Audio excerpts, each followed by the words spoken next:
Hello കൂട്ടുകാരെ, എല്ലാവർക്കും റാഹത്ത് തന്നെയല്ലേ? ഇന്ന് കാസർഗോഡിലെ സ്പെഷ്യലായിട്ടുള്ള ഗോളി ബജി റെസിപ്പിയാണ് ഞാൻ നിങ്ങൾക്ക് ഷെയർ ചെയ്യുന്നത്. ഭയങ്കര ടേസ്റ്റിലും അതേപോലെ പെർഫെക്റ്റിലും എങ്ങനെയാണ് ഗോളി ബജി ഉണ്ടാക്കുന്നതെന്നാണ് കാണിച്ചിരുന്നത്. നേരെ നമുക്ക് വീഡിയോയിലേക്ക് പോയാലോ. വളരെ കുറഞ്ഞ ഇൻഗ്രീഡിയൻസാണ് ഇതിന് വേണ്ടത്. അപ്പോൾ ആദ്യം തന്നെ 250 ml മെഷർമെൻറ്റ് കപ്പിൽ 1 കപ്പ് തൈര് എടുത്ത് മിക്സിയിൽ നന്നായിട്ടൊന്ന് അടിച്ചെടുക്കണം. ഇനി നമുക്ക് മെഷർമെൻറ്റ് കപ്പിൽ ഒഴിച്ച് ബൗളിലേക്ക് ഒഴിച്ചു കൊടുക്കാം. കറക്റ്റ് ടേസ്റ്റിൽ കിട്ടാൻ വേണ്ടിയിട്ട് എല്ലാ അളവുകളും ഒരേ പാത്രത്തിൽ തന്നെ എടുക്കുക. ഇനി ഇതിലേക്ക് 1 ടീസ്പൂൺ ഉപ്പ്, 1/2 ടീസ്പൂൺ ബേക്കിംഗ് സോഡ, 1 ടീസ്പൂൺ ചെറിയ ജീരകം, 1 ടേബിൾ സ്പൂൺ വെളിച്ചെണ്ണ, 1 ടീസ്പൂൺ പഞ്ചസാര, ഇത്രയും ഞാൻ ഇതിലേക്ക് ചേർത്തതിന് ശേഷം നല്ല പോലെ ഒന്ന് ബീറ്റ് ചെയ്തെടുത്തു. ഇനി നമുക്ക് 5 മിനിറ്റ് റെസ്റ്റ് ചെയ്യാൻ വേണ്ടി മാറ്റി വെക്കാം. ഇത് നല്ല പോലെ പതഞ്ഞ് വരട്ടെ. 5 മിനിറ്റിന് ശേഷം നമുക്കിതിലേക്ക് ആവശ്യമുള്ള മൈദ ഇട്ട് കൊടുക്കാം. 1 കപ്പ് തൈരാണ് ഞാനിവിടെ എടുത്തിട്ടുള്ളത്. അതിലേക്ക് 2 കപ്പാണ് ഞാൻ മൈദ ചേർത്ത് കൊടുക്കുന്നത്. മൈദ ചേർത്ത് കൊടുക്കുമ്പോൾ ഫുള്ളായിട്ട് എടുക്കാതെ ലെവലായിട്ട് വേണം എടുക്കാൻ. ഇനി നല്ല പോലെ മിക്സ് ചെയ്തെടുക്കണം. തൈരും മൈദയും നല്ല പോലെ മിക്സ് ആവണം. അതിനുശേഷം ഇതിലേക്ക് വെള്ളം ചേർത്ത് കൊടുക്കണം.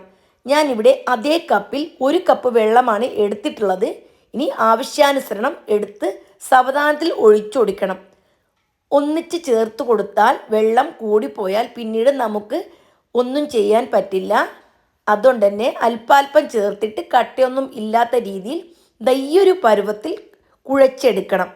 അപ്പോൾ ഞാൻ ഇവിടെ 1 കപ്പ് വെള്ളം എടുത്തിട്ടുണ്ടായിരുന്നു. എനിക്ക് 1/2 കപ്പിനേക്കാളും 1 സ്പൂൺ കുറവാണ് വെള്ളം ആവശ്യമായിട്ട് വന്നത്. 1 കപ്പ് എന്ന് പറയുമ്പോൾ 16 ടേബിൾ സ്പൂൺ ആണ്. അപ്പോൾ 1/2 കപ്പ് 8 ടേബിൾ സ്പൂൺ. അപ്പോൾ 7 ടേബിൾ സ്പൂൺ വെള്ളമാണ് എനിക്കിവിടെ ആവശ്യമായിട്ട് വന്നത്. 1/2 കപ്പിൽ നിന്നും 1 ടേബിൾ സ്പൂൺ ബാക്കി ഉണ്ടായിരുന്നു.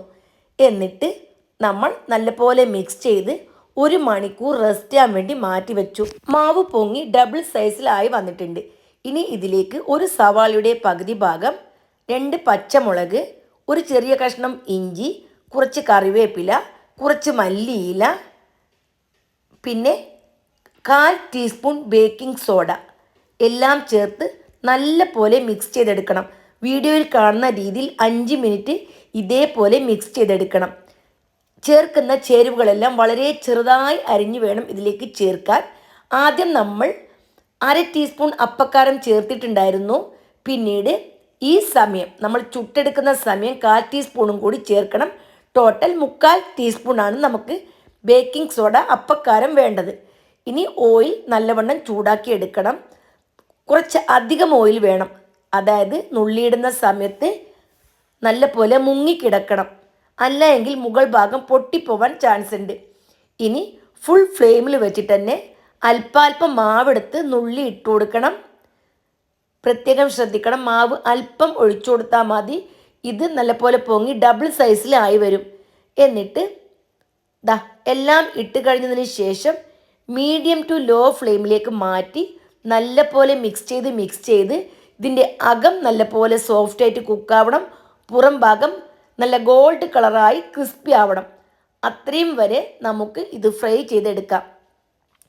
ഇപ്പോൾ നല്ല പോലെ ഗോൾഡ് കളറായി വന്നിട്ടുണ്ട്. ഇനി നമുക്ക് ഇതെല്ലാം ഓയിലിൽ നിന്നും വാങ്ങാം. ബാക്കിയുള്ളതും ഇതേപോലെ തന്നെ ചുട്ടെടുക്കണം. ഇപ്പോൾ ഫ്ലെയിം ചെറുതാണുള്ളത്. ഇനി കൂട്ടി കൊടുക്കണം.